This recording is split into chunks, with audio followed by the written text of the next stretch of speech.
নমস্কার বন্ধুরা, আপনারা কেমন আছেন? আমি ভালো আছি। আজ আমি আবারও আপনাদের সঙ্গে একটা নতুন রেসিপি শেয়ার করতে চলে এসেছি। আজকের রেসিপি মাছের মাথা দিয়ে তড়কা। পুরো ভিডিওটা দেখার অনুরোধ রইল। তড়কা বানানোর জন্য প্রথমে নিয়েছি 200 গ্রাম তড়কা কড়াই, যেটাকে পরিষ্কার করে ধুয়ে 1 ঘন্টা ভিজিয়ে রেখেছিলাম। এবার এই তড়কা কড়াইগুলো একটা প্রেসার কুকারের মধ্যে দিয়ে 2টো সিটি মেরে নেব। আমি এখানে আগে থেকে ভিজিয়ে রেখেছিলাম, আপনারা না ভিজিয়েও ভালো করে ধুয়ে প্রেসার কুকারে 3 থেকে 4টে সিটি মেরেও নিতে পারেন।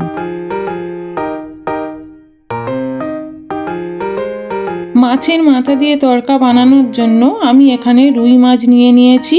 আপনারা চাইলে কাতলা মাছও নিতে পারেন। মাছটাকে ভালো করে কেটে ধুয়ে পরিষ্কার করে নিয়েছি। এবার মাছটার মধ্যে নুন হলুদ মাখিয়ে কিছুক্ষণ রেখে দেব। এদিকে তড়কা কড়াইটা আমার সিদ্ধ হয়ে গেছে। গ্যাসে একটা কড়া বসিয়ে দিয়েছি মাছের মাথা ভেজে নেওয়ার জন্য। কড়াইতে সাদা তেল দিয়ে দেব। তেল ভালো হয়ে গরম হয়ে গেলে মাছের মাথাগুলো দিয়ে দেব। মাছের মাথাটা আমি ছোট ছোট টুকরো করে নিয়েছি। আমি এবার লাল লাল করে ভেজে নেব।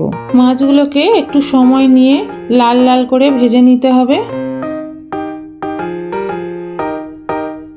আমি তড়কা কড়াইগুলো এই রকম সিদ্ধ করে নিয়েছি, একদম গলেও যায়নি, ভালোভাবে সিদ্ধ হয়ে গেছে।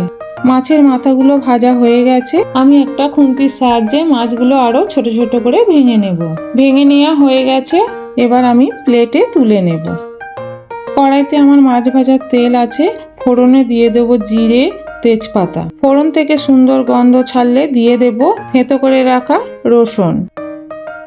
রসুনটা একটু লাল লাল হয়ে গেলে দিয়ে দেব কুচিয়ে রাখা পেঁয়াজ। পেঁয়াজগুলোকে কিন্তু আমি একদম পাতলা পাতলা করে কেটেছি।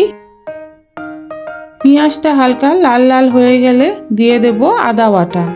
আদা বাটা দিয়ে পেঁয়াজ রসুন আদা ভালো করে কষিয়ে নেব। পেঁয়াজ আদা রসুন কষিয়ে নিয়ে দিয়ে দেব টমেটো।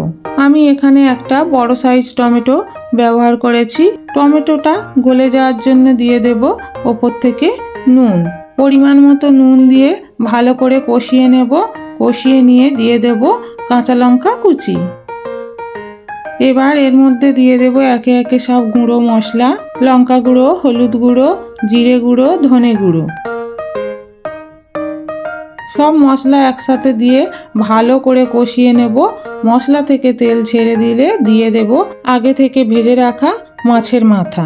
মাছের মাথা দিয়ে ভালো করে কষিয়ে নেব। মাছের মাথা দিয়ে কষিয়ে নিয়ে দিয়ে দেব আগে থেকে সিদ্ধ করে রাখা তড়কা কড়াই।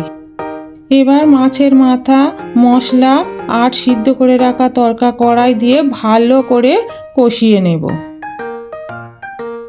ভালো করে কষিয়ে নেওয়া হয়ে গেছে। এবার আমি পরিমাণ মতো জল দিয়ে দেব। আমি এখানে বেশি জল ব্যবহার করব না, কারণ আমার আগে থেকে তড়কা কড়াইটা সিদ্ধ করা আছে। আমি যে পরিমাণ জল দিয়েছি তড়কাটা ফোটার পরে অনেকটাই গাঢ় হয়ে যাবে। আমার তড়কা ভালোভাবে ফুটে গেছে। এবার এর মধ্যে দিয়ে দেব স্বাদ মতো চিনি। আমার তড়কাটা প্রায় হয়ে এসেছে। এবার ওপর থেকে দিয়ে দেব কুচিয়ে রাখা লঙ্কা। রাতের ডিনারে রুটির সাথে এই তড়কাটা খেতে অসাধারণ লাগে।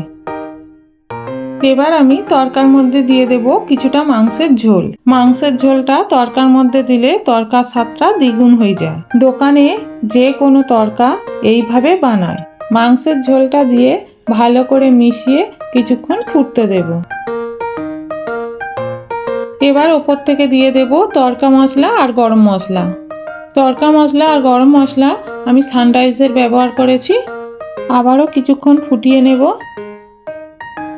এবার এটাকে ভালো করে নেড়ে নামিয়ে রেখে দেব।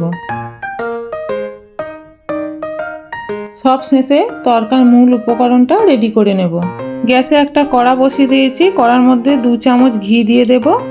ঘি গরম হয়ে গেছে, দিয়ে দেব রসুন কুচি আর শুকনো লঙ্কা। যে কোনো রান্নায় তড়কা ব্যবহার করলে তাতে ঘি দিয়ে বানানোর চেষ্টা করবেন। যখন রসুন থেকে সুন্দর গন্ধ ছেড়ে দেবে, রসুনটা লাল হয়ে যাবে, তখন আগে থেকে যে তরকারিটা করে রেখেছিলাম তার উপরে দিয়ে দেব। আমার তড়কা একদম রেডি। এবার ওপর থেকে ধনেপাতা কুচি দিয়ে ভালো করে মিশিয়ে নেব।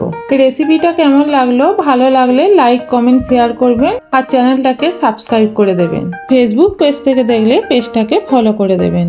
শীতের রাতে গরম গরম তড়কা আর রুটি একটা আলাদা কম্বিনেশন। আপনারা তো অনেক রকম তড়কা খেয়েছেন, ডিম তড়কা, চিকেন তড়কা, সবজি তড়কা। একবার মাছের মাথা দিয়ে তড়কাটা বাড়িতে বানিয়ে খাবেন, আশা করি সবার ভালো লাগবে।